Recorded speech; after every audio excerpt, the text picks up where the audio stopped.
திமுக ஆட்சிக்கு இன்னும் 13 அமாவாசைதான் இருக்கிறது. இபிஎஸ் பேச்சு. ஆளுநர் பேச பேசத்தான் பாஜகவின் முகம் அம்பலப்படும். முதலமைச்சர் மு.க.ஸ்டாலின் பேச்சு. பொங்கல் பரிசு தொகுப்பு வழங்கும் பணி 25ஆம் தேதி வரை நீட்டிப்பு.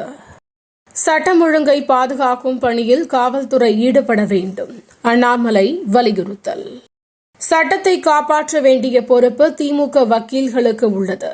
அமைச்சர் துரைமுருகன் பேச்சு. பரந்தூர் மக்களை சந்திக்கும் விஜய். கட்டுப்பாடு விதித்த காவல்துறை.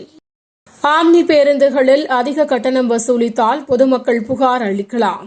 அமைச்சர் சிவசங்கர் அறிவிப்பு.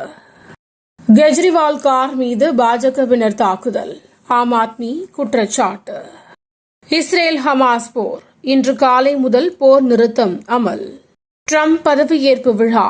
தொழிலதிபர் முகேஷ் அம்பானிக்கு அழைப்பு. சைஃப் அலிகான் கத்திக்குத்து வழக்கு. ஒருவர் கைது. உச்சநீதிமன்றத்தில் 2 நீதிபதிகள் சுட்டுக் கொலை. ஈரானில் பரபரப்பு. விஜய் ஹசாரே கோப்பை சாம்பியன் பட்டத்தை வென்றது கர்நாடக அணி. குடும்பத்தினரை உடன் அழைத்து செல்வது குறித்து பிசிசிஐ செயலாளரிடம் பேச வேண்டும். ரோஹித் கருத்து. தஞ்சை, திருவாரூர் உள்ளிட்ட மாவட்டங்களில் இன்று மழைக்கு வாய்ப்பு. வானிலை மையம் தகவல். தினம் தினம் நடக்கும் முக்கிய நிகழ்வுகளை சுருக்கமாகவும் தெளிவாகவும் தலைப்புச் செய்திகள் வழியே அறிந்து கொள்ள QLN நியூஸ் சேனலை சப்ஸ்கிரைப் செய்யவும்.